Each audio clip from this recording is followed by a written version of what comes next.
Good morning, YouTube. In the process lately of setting up my Honda CT-90 for some overlanding. Preparations for that. I'm trying to keep my center of gravity on the bike as low as possible. I'm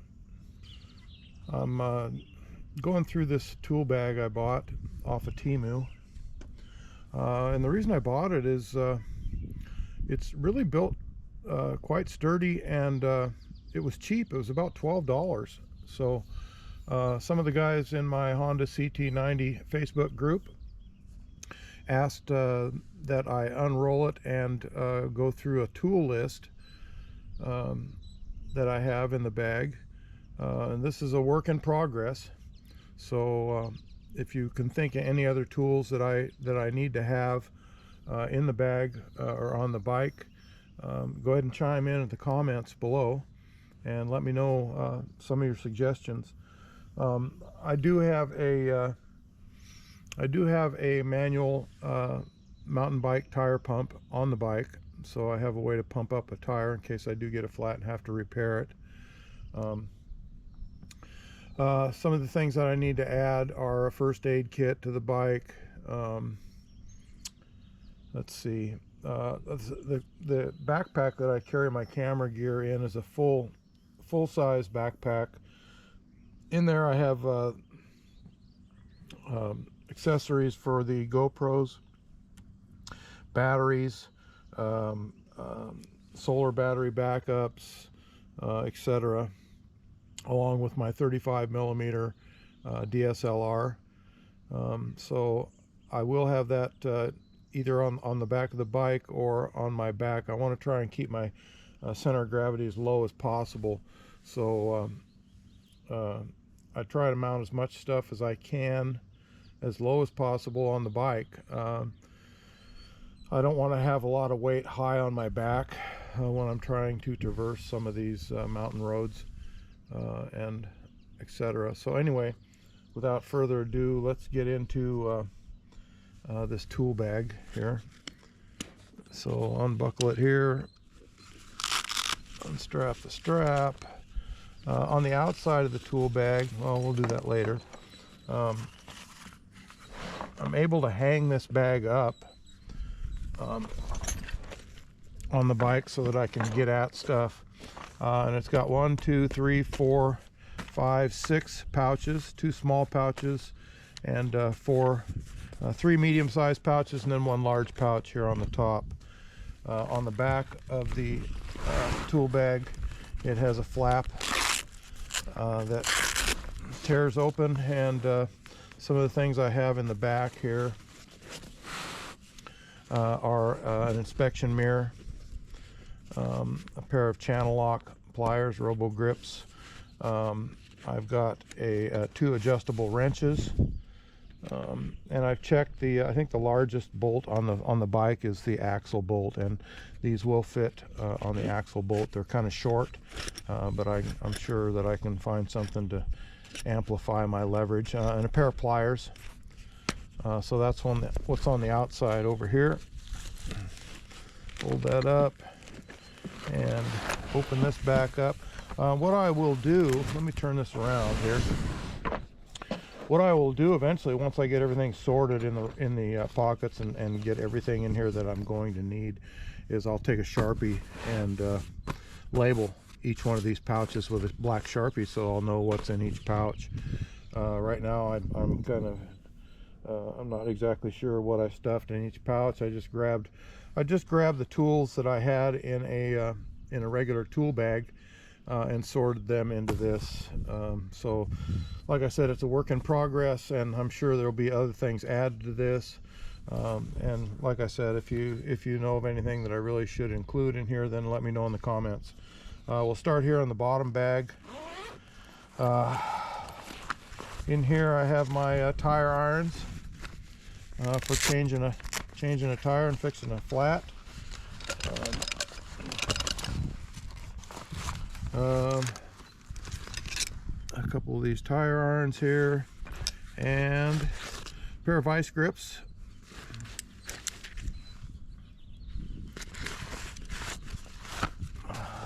Get these back in.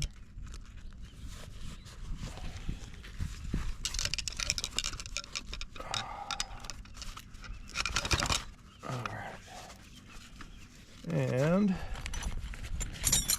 in the bottom of this lower pouch, I've got some metric wrenches, end wrenches.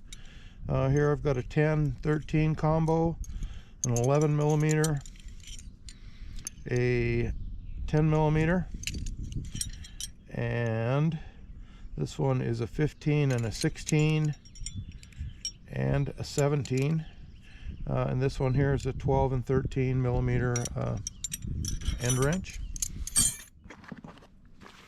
Got those in there.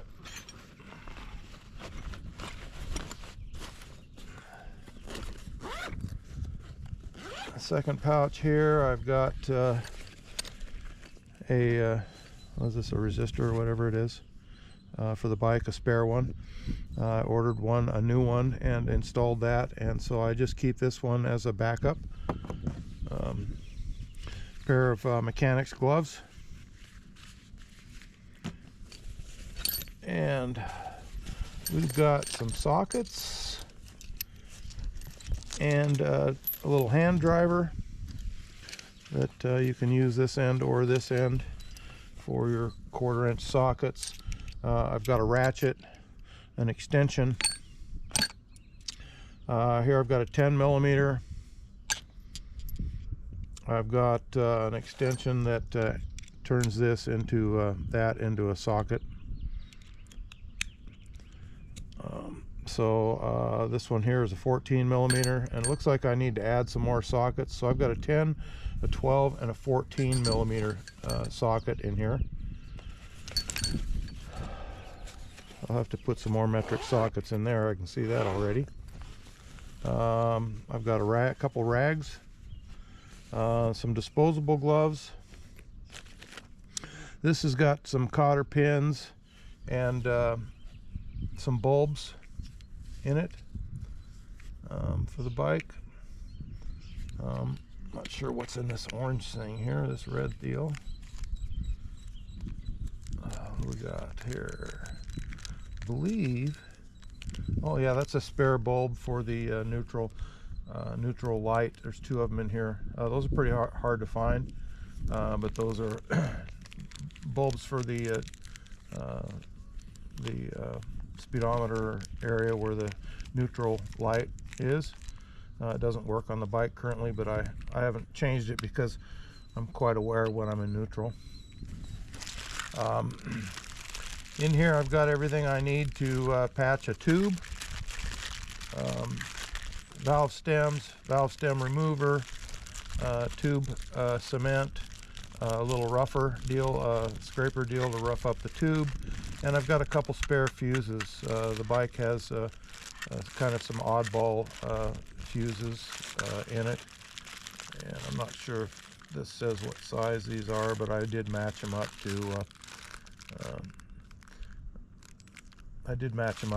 what is in the bike. So that's what's in that pouch there.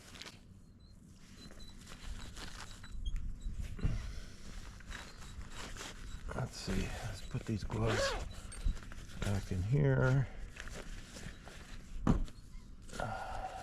Rectifier, is that what that is? Anyway, I know where it goes. So, and in this pouch here, I've got a lot of tie wraps, panduits, cable ties, whatever you want to call them.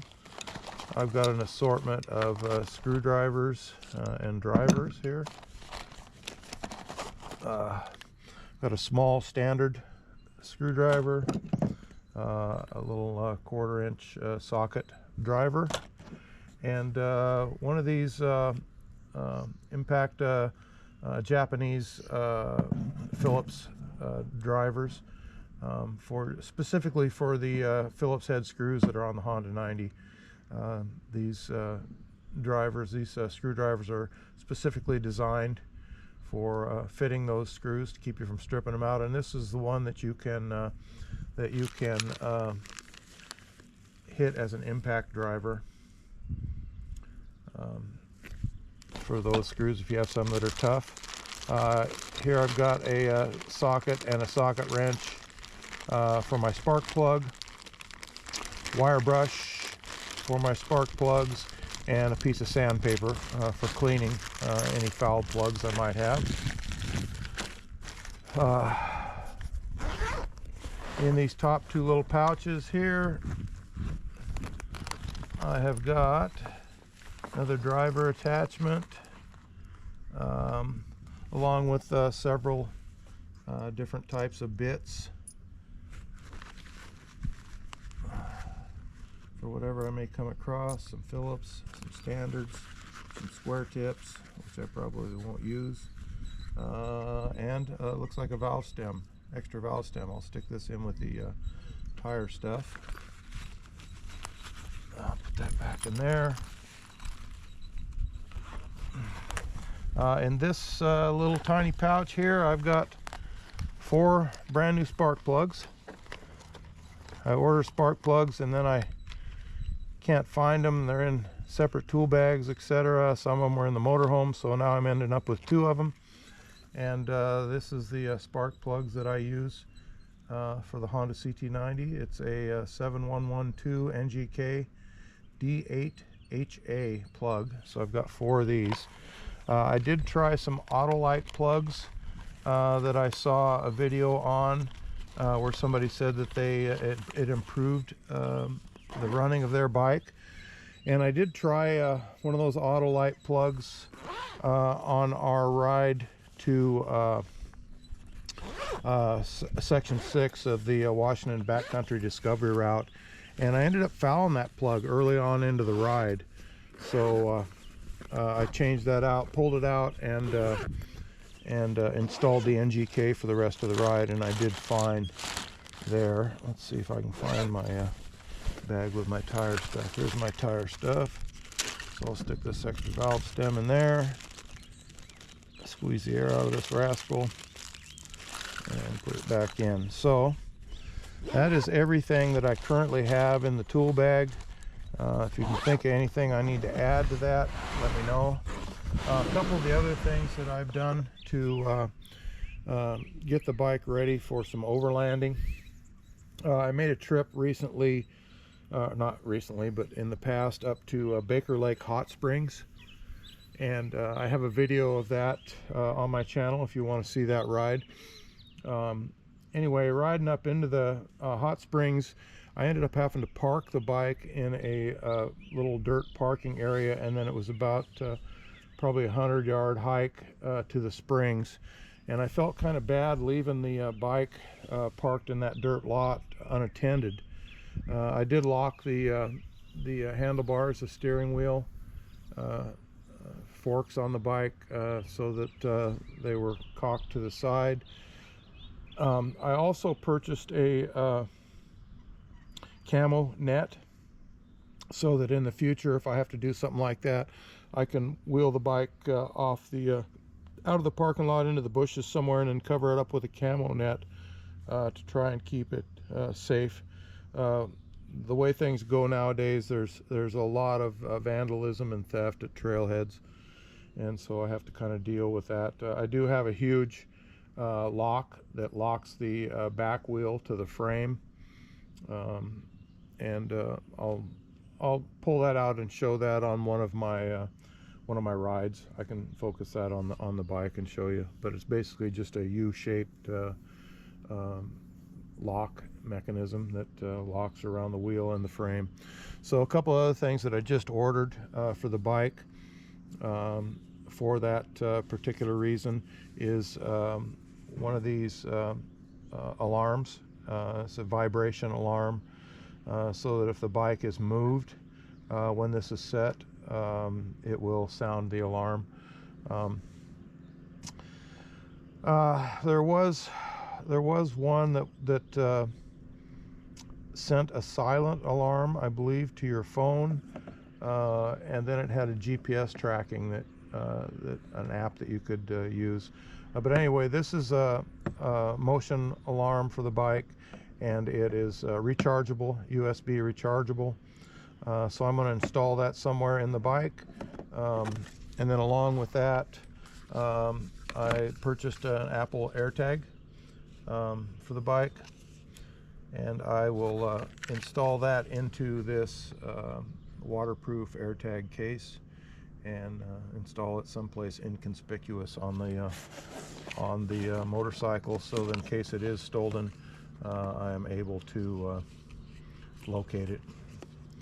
I'm not sure exactly how these things work, but whether or not I need cell signal for this to transmit, or if it works on GPS, but I'll find all that out later. So anyway, I figure anything I can do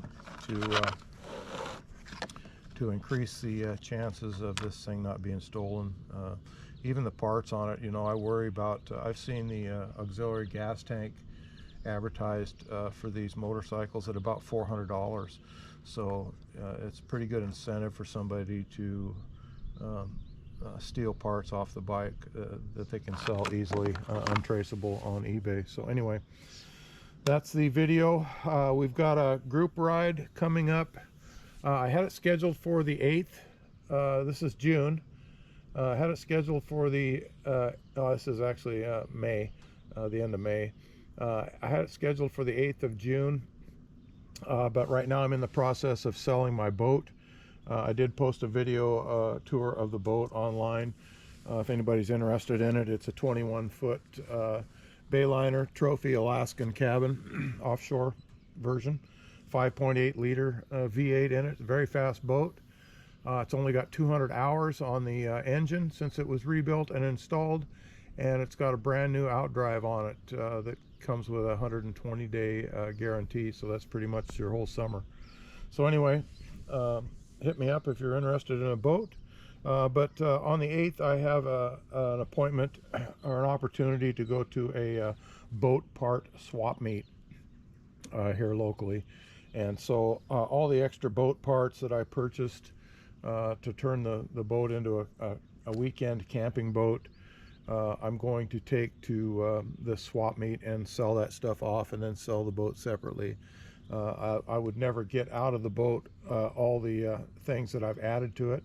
I added radar to it, Bluetooth radar, and the boat's really set up to be a complete weekend camper for the San Juan Islands. So anyway, I've got an appointment to sell off some of my boating equipment on the 8th, and so our next ride is going to be up into Darrington area in the North Cascades. It's just a one-day ride, not an overnight trip, and I'm going to tentatively schedule that for the 15th of June, weather permitting. We've had a really good dry spell coming up here preceding the 8th, which I think will melt off a lot of the snow up there and turn the mud into dirt. So I'm hoping by the 15th, if the weather continues to hold, that we'll be able to do that ride on the 15th. So anyway, that's the video on my tool bag and some of the accessories I bought for the bike for overlanding and to try and make it theft proof. So anyway, like I said, let me know in the comments. I sure appreciate your watching the video. If you enjoy these videos, hit the subscribe button, give me a like, and click the bell icon next to the like, and that will let you know when I post another video. So anyway, thanks for watching.